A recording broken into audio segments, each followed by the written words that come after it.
Paparada ang iba't ibang klase ng fur baby sa Quezon Memorial Circle para sa sarili nilang bersyon ng Flores de Mayo.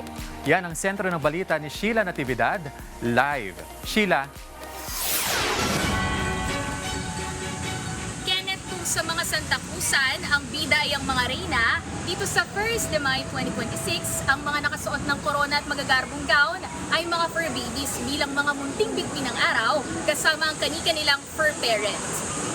Sa pangunguna ng Quezon City Government at mga katuwang na organisasyon, nagbibigay rito ng libreng serbisyong pangkalusugan para sa mga alagang hayop, kabilang ang anti-rabies vaccination, microchipping, deworming at veterinary consultation. Layunin ng aktibidad na hikayatin ang responsabling pet ownership habang tinitiyak ang kalusugan at kaligtasan ng mga alagang hayop sa komunidad. Si Joyce nakapustura na ng kanyang purple gown kasama ang alagang aso na si Shuki. First time daw nilang mag-ina na lumahok sa 1st de Mayo.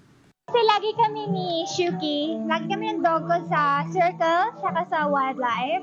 So nung nakita ko, kasi pinafollow ko yung QC Vet, nung nakita ko na merong ganito activity, naisipan ko isali siya kasi I think she will enjoy.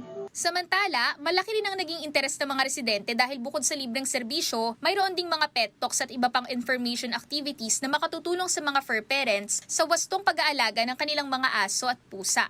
Kabilang din dito ang adoption ng mga alagang hayop. At bagamat nakatutok muna ang mga aktibidad ngayong umaga sa mga serbisyong pangkalusugan, inaasahan naman mamayang hapon ang Grand Parade kung saan magpapakitang gilas ang mga alagang hayop sa kanilang mga kasuotan at natatanging presentasyon. Kenneth, sa mga oras na ito ay patuloy naman yung pagpaparehistro ng ating mga fur parents at pagdating ng mga kalahok para sa 1st de Mayo 2026 mamayang hapon. Kenneth? Maraming salamat, Sheila Natividad.